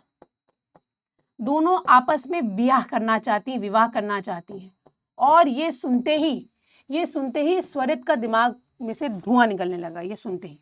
हालांकि एज सच करंट टाइम में ऐसी कोई, आजकल तो सिचुएशन बहुत ही ज्यादा डिफरेंट हो चुकी है, ठीक है, लीगलाइज एक तरह से रिलेशनशिप लीगलाइज हो गए, लेकिन मैरिज की बात आई तो स्वरित थोड़ा सा घबरा गए। लेकिन यहाँ पे ये दोनों पार्टीज अंकु और मंकू, दोनों का कहना ये है कि हमारे बाप दादा के समय से क्या हो रही है, शादियां हो रही हैं आपस में।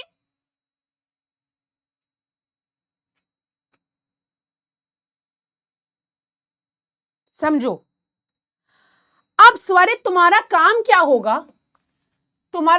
होगा, इन्होंने क्या कहा, इन्होंने कहा कि हम अगर आपस में शादी करेंगे तो ये बाप दादा के समय से चले आ रही है, ये हमारे वहां कस्टम है, ये हमारे वहां रीति रिवाज है, आपको क्यों इतनी घबराहट हो रही है, आप इसको लीगलाइज करिए।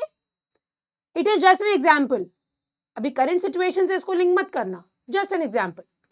तो सेम सेक्स मैरिज, स्वरित आपके सामने क्वेश्चन आया कि भाई ये कस्टम है। अब स्वरित तुम्हारा काम क्या है, तुम जज हो, तुम उसको रखोगे आग पे, और उस आग में क्या डालोगे, उस आग में डालोगे ये एसेंशियल्स। सबसे पहले तुम ये देखोगे क्या ये जो रीति रिवाज है इनके, क्या ये एंशिएंट है। तुमने एक मसाला डाला, भाई अभी भी चल रहा है सेम सेक्स मैरिज, मान के चलो ये एंशिएंट प्रिंसिपल चल रहा है इनके घर खानदान में, क्या ये रीजनेबल है, भाई ये मसाला तो नहीं चल पाया, रीजनेबिलिटी करंट सिचुएशन में तो नहीं दिखा, स्वरित तुम्हें रीजनेबल तो नहीं दिख रहा है मैरिज होना। फिर उसके बाद क्या ये प्रथा कंटिन्यूअस है, यानी कि हर साल हर महीने ऐसी शादियां हो रही, कंटिन्यूअसली प्रैक्टिस करी जा रही? एंशिएंट का मतलब करीबन कम से कम 50 से लेकर के 60 साल 100 साल पुरानी रीति हो। इन सब मापदंड पे तुम चेक करोगे। क्या ये पब्लिक पॉलिसी के अगेंस्ट तो नहीं है? तुम कहोगे अरे भाई यार पब्लिक पॉलिसी वाला मामला तो फंस रहा है थोड़ा। क्या कोई ऐसा कानून तो नहीं बनाया गया है, क्या कोई ऐसा कानून तो नहीं बनाया गया है जहां पे सेम सेक्स मैरिज को प्रोहिबिट किया गया हो, मना किया गया हो? तो कोई अगर ऐसा लॉ बनाया है, तुम इन सारे प्रिंसिपल्स पे उसको चेक करोगे।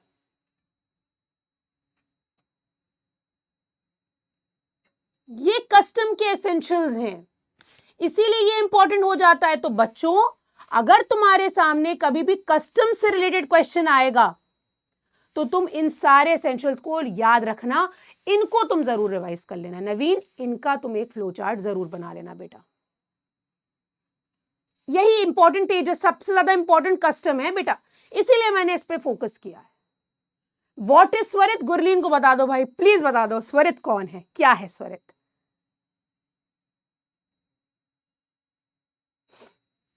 ठीक है। रीजनेबल मतलब क्या होता है? रीजनेबल हमेशा हम करंट सिचुएशन से एग्जाम्पल लेके करेंगे। क्या शादी करना रीजनेबल है? क्या ये सही होगा करंट सिचुएशन में? क्या रीजनेबिलिटी है, एग्जिस्ट कर रही है? क्या समाज में बहुत सारे ऐसे लोग हैं जिनको ऐसी शादियां करनी है? क्या शादी करके ऐसे कपल्स को एक अच्छी लाइफ मिल सकती है? क्या दुनिया में वो जगह, इंडिया में उनको वो जगह मिल सकती है? ये सारे सवाल आते हैं रीजनेबल के अंदर। ठीक, आगे आ जाओ। एक बच्चा पूछ रहा है एलिट के बारे में। बेटा एलिट के बारे में भी हम पूछेंगे। एक छोटा सा बेटा पैसेज आपके सामने है, इसको रीड करिए ताकि हम क्वेश्चन सॉल्व करेंगे। एलिट के बारे में भी हम 5 मिनट जरूर लेंगे आज के सेशन में।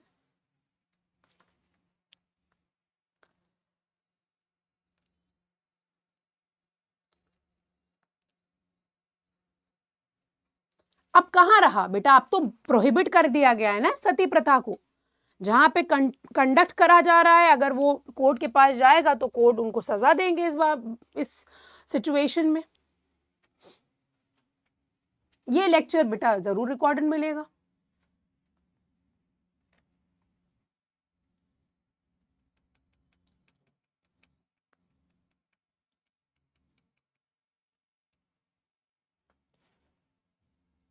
कस्टम वाला पार्ट थोड़ा इंपॉर्टेंट हो जाता है।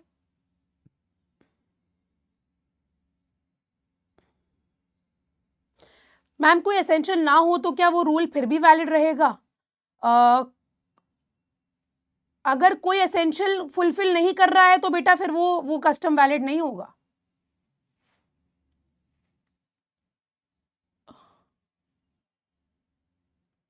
So, beta, in a small village of Rajasthan, there exists a practice for more than 70 years under which agricultural land of joint Hindu family was inherited by only the eldest male member of the family. This practice was followed continuously without interruption and was accepted by the villagers as binding. कहा बहुत ज्यादा मजबूत हो गया है ये practice जो है। However, after the enactment of Hindu Succession Act, after Hindu Succession Act came into force, जब ये कानून बना दिया गया, एक dispute arise हुआ when a daughter of the family claimed equal rights in the ancestral property. उसने कहा कि मेरा भी हक है। The eldest male member argued, उसने कहा eldest male member ने, भाई ने, कि भाई इतने समय से कस्टम चला आ रहा है हमारे गांव का और अब वो लॉ बन चुका है, इसीलिए वो कस्टम प्रिवेल करेगा और प्रॉपर्टी मेरे पास आएगी, ना कि तुम्हारे पास जाएगी। The daughter challenged the custom on the grounds that it was unreasonable, discriminatory and opposed to the statutory law. बहुत सारे ऐसे शब्द होंगे जो तुम्हारे सर पे से बाउंसर जा रहे होंगे, बट जाने नहीं चाहिए। अगर तुम पढ़ाई शुरू कर रहे हो बेटा, you have to understand the difficult terminologies also. हालांकि इसमें देखो अनु वर्मा पूछ दी, शक्ति पूछ दी, भाई झम से पूछ दी, स्टैट्यूटरी लॉ, कुछ भी नहीं होता बेटा, लॉ ही होता है वो, स्टैट्यूटरी लॉ मतलब लॉ। बस पहला सवाल तुम्हारी स्क्रीन के ऊपर ये रहा, और उसका जवाब देने का समय शुरू होता है अब। जवाब दीजिए बेटा, लॉ ही होता है, स्टैट्यूटरी लॉ मतलब लॉ।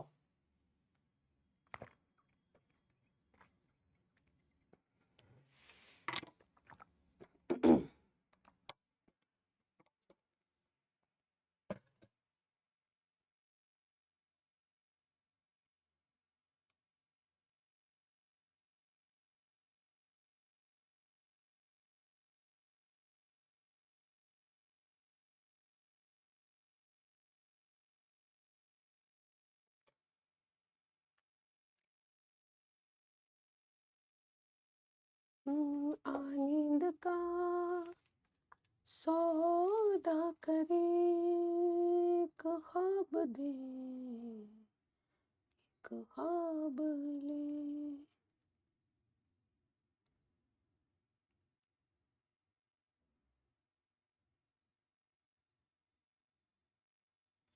करेक्ट आंसर क्या होगा? यस, करेक्ट आंसर हो जाएगा सी। क्यों?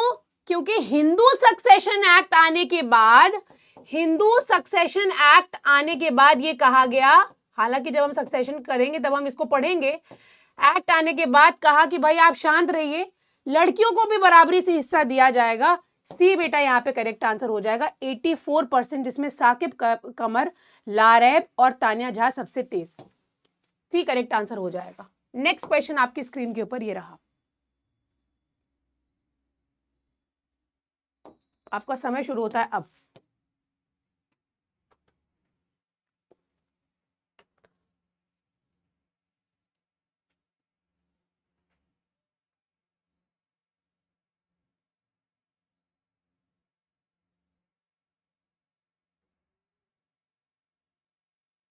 विवेक, अगर आपको इंग्लिश समझ नहीं आ रही, बेसिक इंग्लिश नहीं समझ आ रही है, तो बेटा कोई दिक्कत नहीं है, अभी तो समय शुरू हुआ है, इट इज स्टार्टेड। आप न्यूज़पेपर रीडिंग डेली बेसिस पे करिए, ठीक है? न्यूज़पेपर रीडिंग करिए, उससे बहुत बेटर हो जाएगा। और बेटा देखो, हम प्योर इंग्लिश में क्लास नहीं ले रहे हैं। प्योर इंग्लिश में अगर हम क्लास लेंगे तो बेटा दिक्कत है फिर ना, आपसे ज़्यादा बहुत बच्चे बैठे हैं जिनको दिक्कत होगी, तो हम तो वो कर ही नहीं सकते वो काम। बट अगर ये बेसिक इंग्लिश आपको नहीं समझ आ रही तो दिक्कत है फिर बेटा। यस, जो बच्चा मुझे रीजनेबलनेस का प्रिंसिपल पूछ रहा था, तो कोर्ट ने ये कहा कि अगर खाली लड़कों को प्रॉपर्टी मिल रही है, लड़कियों को नहीं मिल रही है, तो वो डिस्क्रिमिनेटरी है और रीजनेबल नहीं है। कोर्ट ने कहा ये रीजनेबल नहीं है, बिल्कुल भी रीजनेबल नहीं है, अनरीजनेबल है। ये देखिए, अनरीजनेबल है। पैसेज में ही आंसर ढूंढना बेटा, करेक्ट आंसर सी हो जाए। एक और क्वेश्चन करो बेटा ये। अच्छा, इसका जवाब जो है सी है, और कितने बच्चों ने दिया है? आहा, लारैब, लॉवेल, सचिन। 11% कह रहे हैं ए, 12% कह रहे हैं बी। बेटा it must be ancient. Ancient तो था बेटा, क्योंकि पैसेज में रेफर किया गया कि 70 ईयर्स से चल रहा था उस विलेज में। कंटिन्यूस भी था क्योंकि 70 ईयर्स से चल रहा था। अनरीजनेबल था बेटा, अनरीजनेबल था, इसीलिए कोर्ट ने ये कहा कि ये एक्सक्लूड कर रही है। आगे आइए, ये बताइए बेटा,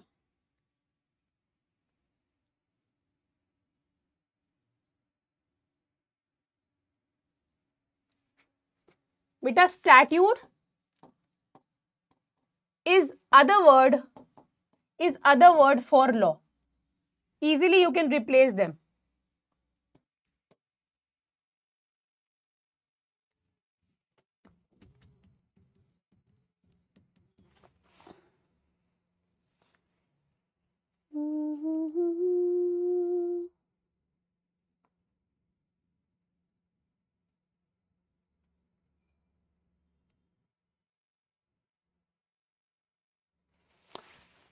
कुछ ही बच्चे हैं जो सही जवाब दे रहे हैं। इस पैसेज से ही बहुत सारी चीजें क्लियर हो गई। इस पैसेज में था कस्टम वर्सेस लॉ। कस्टम क्या था? प्रॉपर्टी ओनली मेल मेंबर्स के पास जा रही थी, सिर्फ मेल मेंबर्स के पास जा रही थी।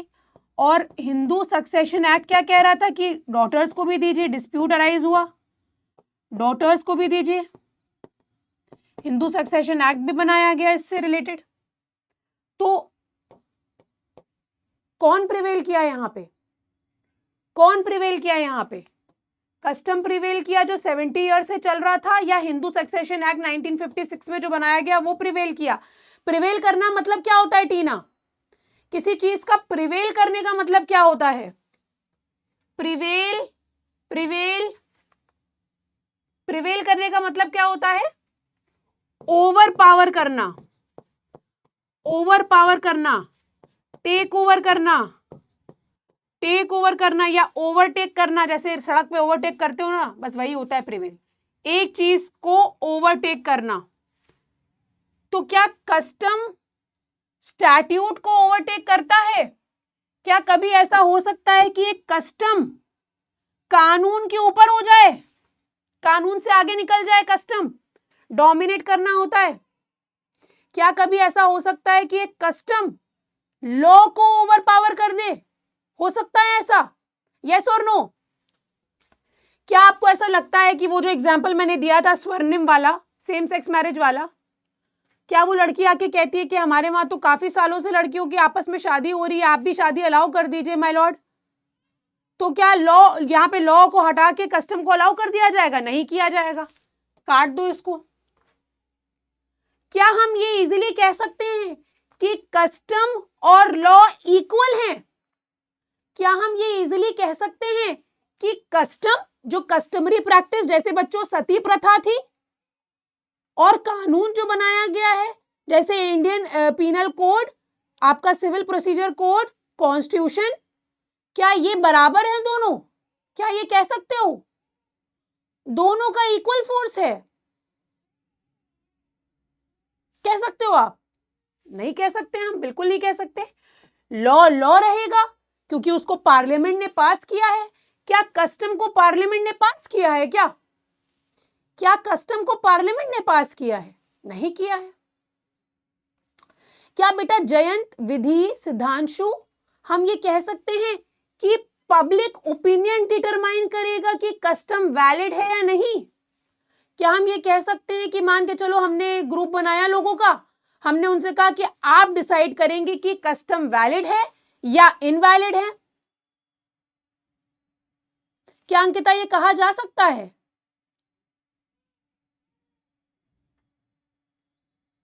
नहीं कहा जा सकता।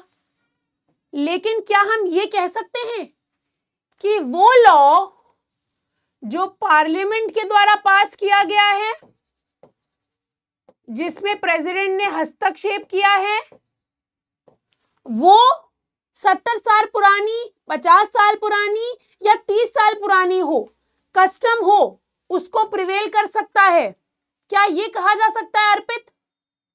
क्या हम ये कह सकते हैं कि एक कानून बनाया गया जिसको पार्लियामेंट ने पास किया, प्रेसिडेंट ने साइन किया, वो सारी रीतियों पे, सारी प्रथाओं पे ओवरटेक करेगा, तभी तो सती प्रथा हट पाया? समझ रहे हो? तभी तो सती को हमने इलीगल डिक्लेयर किया, अबॉलिशन किया और सती। बी करेक्ट आंसर होगा दोस्तों, कह सकते हैं हम, B will be the correct answer. ठीक है, 47%, जिसमें साकिब है, रुद्रांश है और दीप्ति सबसे तेज है। सी कह रहे हैं 23%, बिल्कुल गलत था बेटा आपका आंसर। सबको मेरी बात समझ आ गई ना? नो प्रॉब्लम भुवन, गलत आंसर बहुत से बच्चों ने दिया, सिर्फ आपने नहीं दिया। ठीक है, चलो आगे आ जाओ बेटा, आगे आ जाओ।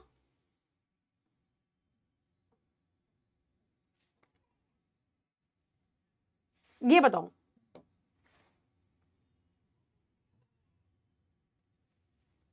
कस्टम का पूरा डाउट तुम्हारा क्लियर हो जाएगा। Assume that the Hindu Succession Act has no provision dealing with daughters' inheritance. In that case, which factor would be most important to test the validity of the custom? Custom की validity को test करने के लिए सबसे important कौन सा test होगा? Length of the custom alone, acceptance by majority of villagers, reasonableness, consistency with the public policy, economic benefit to the eldest male. बहुत ही easy question है बेटा.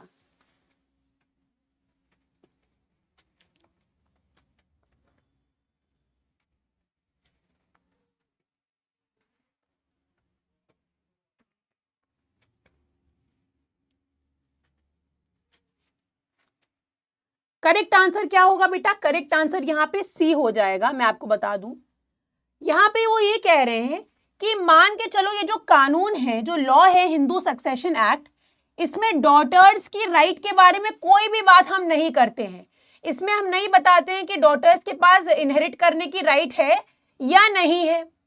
बट अगर मान के चलो प्रॉपर्टी सिर्फ और सिर्फ लड़के ही इनहेरिट कर रहे हैं, ये इनमें से कौन से प्रिंसिपल्स को हिट कर रहा है? ये अनरीजनेबल हो जाएगा ना कि अगर प्रॉपर्टी सिर्फ और सिर्फ लड़के ही इनहेरिट करेंगे. इसीलिए बेटा रीजनेबलनेस का प्रिंसिपल और पब्लिक पॉलिसी का प्रिंसिपल यहाँ पे हिट होगा और यही करेक्ट आंसर हो जाएगा. हमें इससे मतलब नहीं है कस्टम कितने समय से चल रहा है, हमें इससे मतलब नहीं है कि पूरा विलेजर्स ये कह रहे हैं कि नहीं ये कस्टम सही है, ना कि हमें इससे मतलब है कि मेल मेंबर को कितना इकोनॉमिक बेनिफिट मिल रहा है. तो करेक्ट आंसर सी हो जाएगा यहाँ पे. 86%. Very good. Saqib Qamar, Sharib and Lareb. बहुत बढ़िया. आगे आएंगे बेटा. इस पैसेज का बेटा लास्ट क्वेश्चन आपकी स्क्रीन के ऊपर आपको दिखेगा ये, और आपका समय शुरू होता है बेटा अब.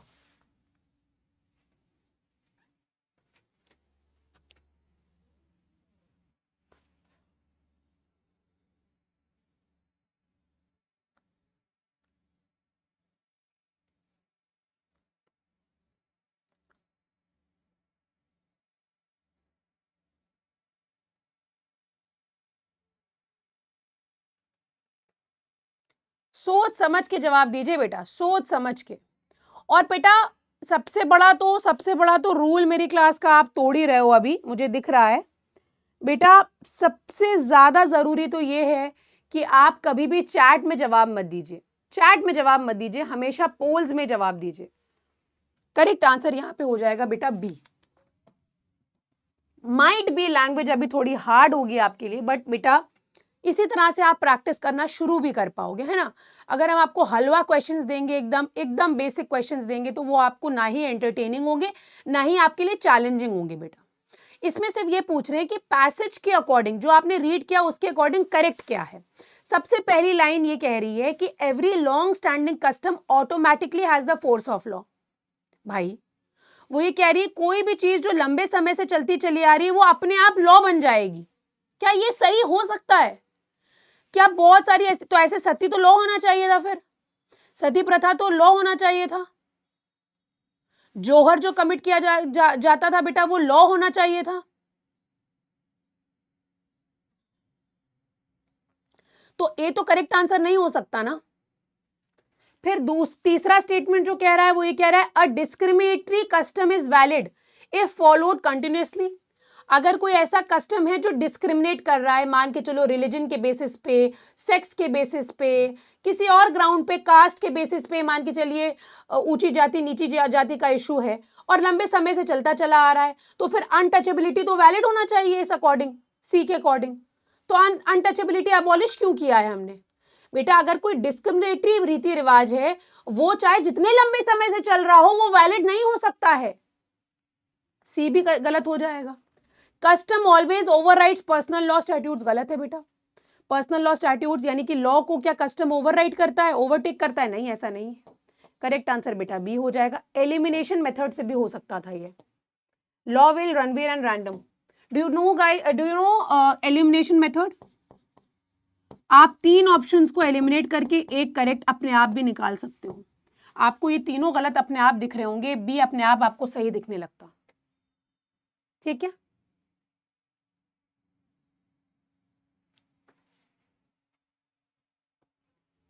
ये आपके 5 सवाल हो गए. इसके अकॉर्डिंग अभी हम लोग देखते हैं लीडर बोर्ड पे कौन है. अभी लॉ व्हील है, गर्विता है और आर्या है. ठीक है. कुछ क्वेश्चंस हमारे पास और हैं. इसके बाद बेटा पूरा फैक्चुअल चीजें हैं. 3-4 स्लाइड्स हमारे पास और हैं जो बिल्कुल फैक्चुअल हैं. हिंदू मैरिज एक्ट जो है बेटा, इसको प्रेसिडेंट का साइन जो हुआ था ना, प्रेसिडेंशियल असेंट 18 मई को मिला था और उसी दिन ये कानून बन गया था हिंदू मैरिज एक्ट जो है। हिंदू मैरिज एक्ट में बेटा हिंदू को डिफाइन किया गया है। रीड करिए, आपके रीड करने का है बेटा, मेरे बताने का कुछ भी नहीं है। सवाल ये है, मैंने आपसे एक सवाल पूछा था कि हु इज अ हिंदू, याद है, हु इज अ हिंदू? तो according to Hindu marriage act आपको पीछे दिख रहा होगा कि भाई कौन है हिंदू, हम किसको कहेंगे हिंदू। फॉर एग्जाम्पल मान के चलो हमारी चैट में अगर कोई सिख है, अगर कोई जैन है या कोई बुद्धिज्म को फॉलो कर रहा है बच्चा, तो क्या वो भी हिंदू होगा? क्यों अरविंद? आवेश ने डेट नहीं याद करनी है। रंजीत, मान के चलो जो हमारे क्लास में अभी बच्चे जो सिखिज्म को फॉलो कर रहे हैं, जैनिज्म को फॉलो कर रहे हैं, बुद्धिज्म को फॉलो कर रहे हैं, क्या उनको हम हिंदू कहेंगे? हिंदू मैरिज एक्ट का सेक्शन 2 कह रहा है, हिंदू मैरिज एक्ट का अंकिता सेक्शन 2 कहता है बेटा अर्पित, यस, इनको भी हम हिंदू कहेंगे। इसीलिए हमने कहा कि आपको क्या लगता है कि आप हिंदू हैं? क्या आप हिंदू लीगली हैं? ये हिंदू मैरिज एक्ट बताता है। बुद्धिस्ट, जैन्स और सिख्स भी यहाँ पे हिंदू कहलाते हैं। इसमें बेटा कुछ ऐसे फॉलोअर्स भी बताए गए हैं, ब्राह्मो, प्रार्थना, आर्य समाज के, इनको भी हिंदू कहा जाता है, ये भी हिंदू कहलाते हैं बच्चों। उसके बाद देखिए, वो सभी लोग जो मुस्लिम नहीं हैं, क्रिश्चियन नहीं हैं, पारसी नहीं हैं, ज्यू नहीं हैं, वो क्या हैं? वो हिंदू हैं। वो क्या हैं? वो हिंदू हैं। समझ में आया? ये बेटा डेफिनेशन है। इसमें बेटा कुछ पढ़ाने को तो नहीं है, ये आपके सामने है, ये आपके पढ़ने के हिसाब से जरूरी है, आप इसको रीड जरूर कर लीजिएगा। तो बेटा यही कहानी है हिंदूज बाय रिलीजन। वो लोग जो धार्मिक रूप से हिंदू हैं, यानी कि वो पर्सन, एनी पर्सन जो हिंदू रिलीजन को फॉलो करता है, आइदर बाय प्रैक्टिस करके, मंदिर जाके प्रार्थना करके, तिलक लगा के, प्रैक्टिस में लाके, या प्रोफेस करके दिल से मान रहे हैं कि हम हिंदू हैं, हम दिल से मानते हैं कि हम हिंदू हैं। किसी ने हिंदुइज्म को कन्वर्ट करके अडॉप्ट करा है। हिंदू लॉ में उन लोगों को भी इंक्लूड किया गया है जो कन्वर्ट्स हैं, हिंदुइज्म में रिकन्वर्ट हुए हैं, किसी और धर्म में थे, हिंदुइज्म में आ गए, उस धर्म से किसी और धर्म में गए, फिर हिंदुइज्म में आ गए। इसके लिए बेटा कोई सेरेमनी या कोई प्यूरिफिकेशन करने की जरूरत नहीं है, ये हिंदू कहलाएगा। ये कुछ चीजें हैं, ये भी आपके रीड करने के पर्पज से बेटा, और कुछ जरूरी है नहीं इसमें। अब जैसे बाय बर्थ भी होते हैं हिंदू, जिनके दोनों ही पेरेंट्स हिंदू होते हैं, एक पेरेंट हिंदू होता है, वो लोग जो मुस्लिम, क्रिश्चियन, पारसी नहीं है। तो आप इसको पढ़ लीजिए, कोई डाउट हो तो बताइएगा, वरना फिर हम कुछ क्वेश्चंस और हैं वो करेंगे और फिर बेटा सेशन एंड करेंगे।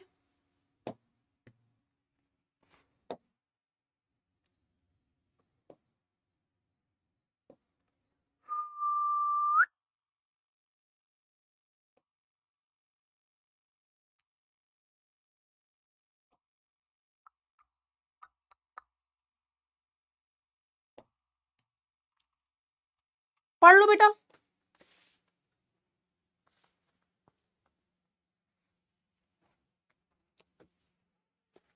बेटा जिनका रहना सहना, डोमिसाइल मतलब रहना, जगह, रेसिडेंस की प्लेस जो है,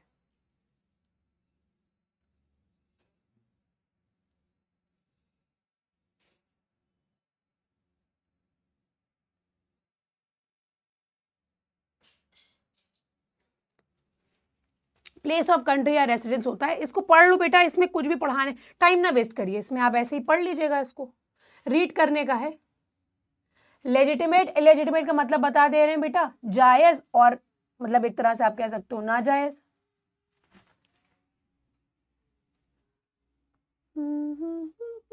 पोल इशू है। अब इसका नोट्स वोट्स मत बनाना बेटा, तुम्हारी नॉलेज के लिए रखा हुआ है बस, इसको रीड कर लो, फिर क्वेश्चंस पुट करेंगे, फिर एंड करेंगे क्लास को। बेटा क्विकली रीड करिए, 15 सेकेंड्स का टाइम है बेटा, 15 सेकेंड्स का टाइम है। नोट्स जकी बता देंगे एंड में, एक बार याद दिला देना कैसे बनाने हैं। जल्दी से रीड करिए इसको, क्वेश्चंस पुट अप करेंगे, फिर सेशन एंड करेंगे, जल्दी से बेटा।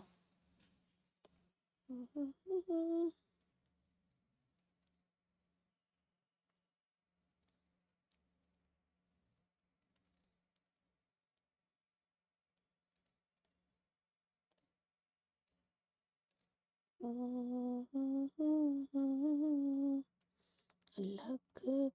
है डर रात कटे ना।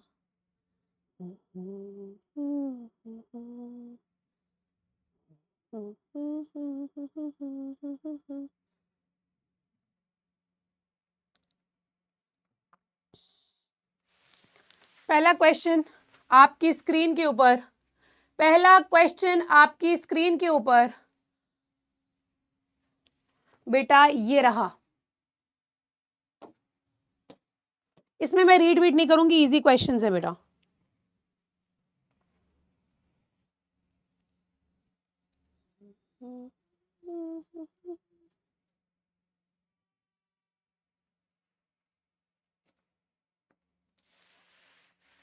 हो गया बेटा?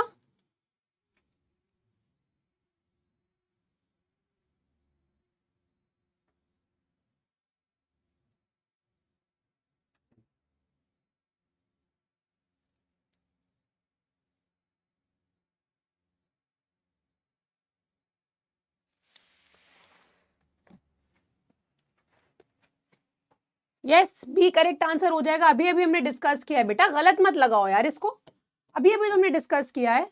85%, वेरी गुड। नेक्स्ट क्वेश्चन आपकी स्क्रीन के ऊपर ये रहा। अकॉर्डिंग टू द पैसेज जवाब देना है, इजीली जवाब दे दोगे आप। हिंदू लॉ में क्या कहा गया है? हालांकि कल के सेशन में हम ये डिस्कस करने वाले हैं, कल का सेशन बहुत ही ज्यादा इंपॉर्टेंट होने वाला है आपके लिए, ठीक है? यस, वरना वेकना आने वाला है बेटा, वेकना आने वाला है। अगर आप लोग चैट में जवाब दोगे ना तो मुझसे बुरा कोई होगा नहीं, कुछ कर नहीं पाओगे फिर आप लोग।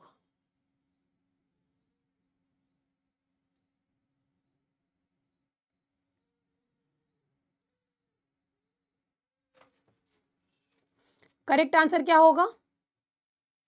बी करेक्ट आंसर हो जाएगा। हिंदू मैरिज एक्ट को या हिंदू मैरिजेस को हमने सेक्रेमेंट माना है। सेक्रेमेंट क्या होता है? जैसे एक रिलीजियस कोई भी ऐसा पायस काम नहीं होता है, उसको हम सेक्रेमेंट कहते हैं। ऊपर वाले के लिए जब कोई कार्य कर रहे होते हो आप, सेक्रेमेंट कहा जाता है। बी करेक्ट आंसर हो जाएगा। बहुत बढ़िया। नेक्स्ट क्वेश्चन आपकी स्क्रीन के ऊपर बेटा ये रहा। फाउंडर ऑफ हिंदू लॉ किसको कहा जाता है बेटा? बहुत इजी है, मनु। मनु, आपने सुना है ना मनुस्मृति के बारे में? मनुस्मृति,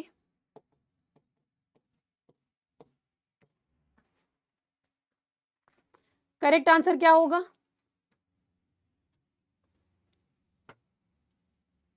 करेक्ट आंसर ए हो जाएगा बेटा, ए हो जाएगा ना correct answer. Laws of Manu, starting में वहीं से तो गवर्न होते थे सब।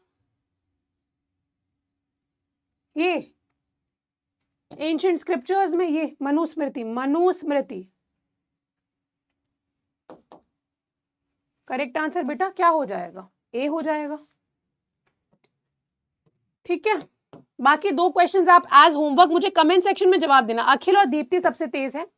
दो क्वेश्चंस हैं बेटा, इनका जवाब आप कमेंट सेक्शन में मुझे देंगे। नेक्स्ट क्लास में हम शुरू करेंगे with the concept of uniform civil code. Next class में थोड़ा आप पढ़ के आना है इसके बारे में, थोड़ा इसके बारे में आप रीड करके आना पहले से। आज की बेटा यहीं पे सेवा समाप्त। आज हमने मेजरली हमने क्या पढ़ा? हमने हिंदू लॉ के सोर्सेस के बारे में ब्रीफली देखा, जिसमें हमने कस्टम पे मेजर फोकस रखा, जिसमें हमारा मेजर फोकस किस पे था? कस्टम पे था। साथ ही हमने यहाँ पे ये देखा कि लीगल रीजनिंग को हम किस तरह से क्या करेंगे? अटेम्प्ट करेंगे। और साथ ही यहाँ पे हमने हिंदू कौन होता है, हु इज अ हिंदू, ये भी देखा, जो कि आपको बाद में रीड भी करना है क्योंकि उसमें आज सच तो फैक्चुअल चीजें थी।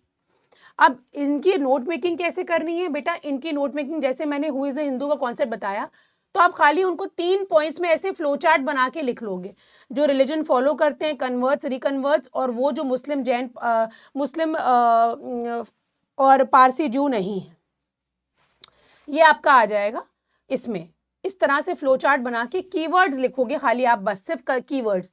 जैसे कस्टम हमने आपको बताया, तो कस्टम में आपको पूरी कहानी गाथा नहीं लिखनी है, खाली आपको वो सेक्शन नंबर लिखना है। सेक्शन 3A है आई थिंक, वो लिख लेना है।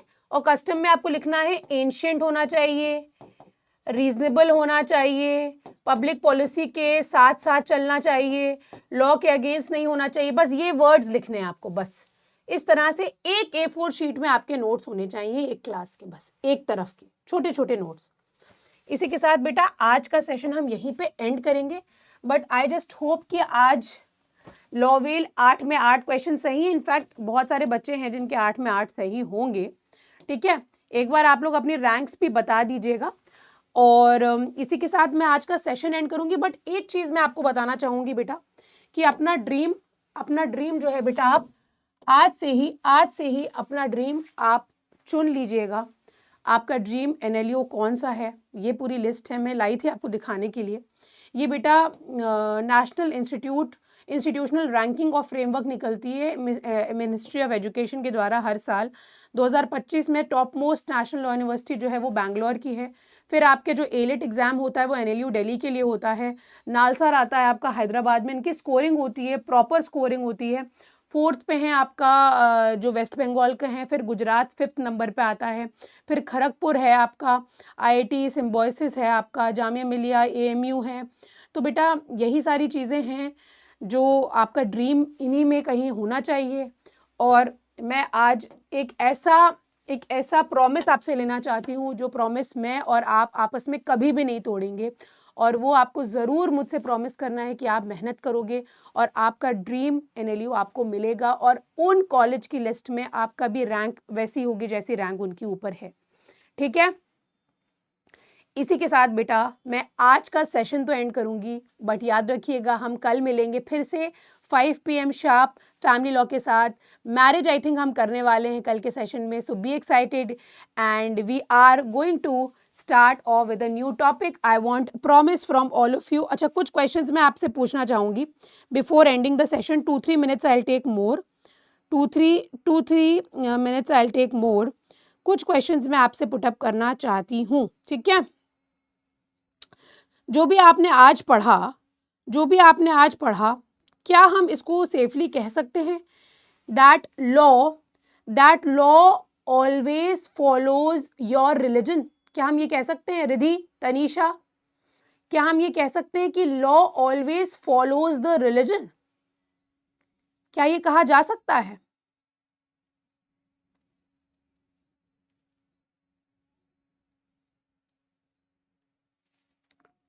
Very good. क्या हम ये कह सकते हैं a custom followed for 100 years is always valid? क्या ये कहा जा सकता है कि अ कस्टम जो हमने यहां पे पढ़ा, अगर उसको 100 साल तक की प्रैक्टिस किया जा रहा है वो वैलिड होगी हमारे देश में?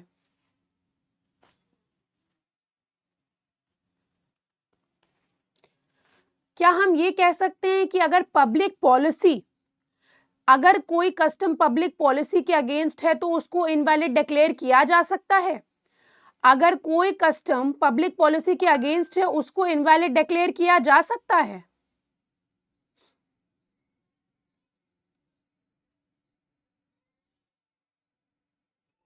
क्या लग रहा है?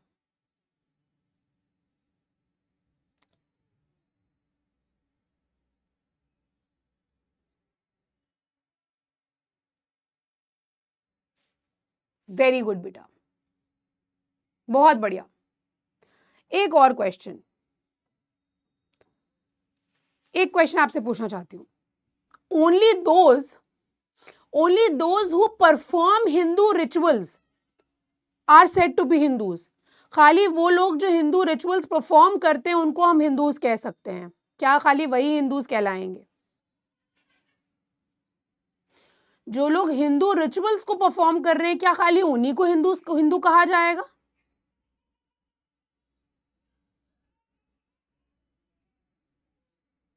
दिल से भी तो कोई मान सकता है अपने आप को हिंदू, नहीं प्रैक्टिस करता हो। बहुत से ऐसे लोग हैं जो मंदिर तक नहीं जाते हैं, लेकिन क्या वो हिंदू नहीं है? बहुत बढ़िया। एक और सवाल बेटा,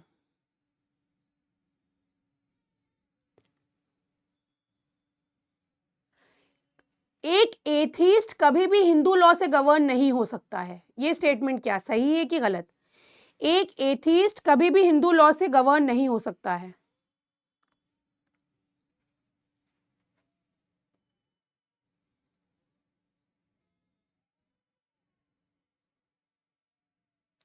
बिल्कुल सही। अगर एक एथीस्ट का जन्म हिंदू फैमिली में हुआ है तो हम उसको क्या कहेंगे? उसको क्या कहेंगे हम? हिंदू तो कहेंगे, राइट? है कि नहीं है? चलो, बहुत बढ़िया बेटा।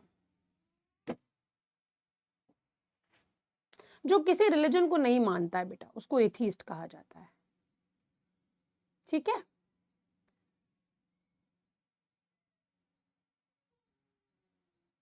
चलो, एथीस्ट के बारे में मैं आपको होमवर्क देती हूँ। आपका होमवर्क ये है कि आप एथीस्ट के बारे में पता करके आओ, करंट सिचुएशन क्या है, करेंटली क्या माना जा रहा है एथीस्ट के बारे में।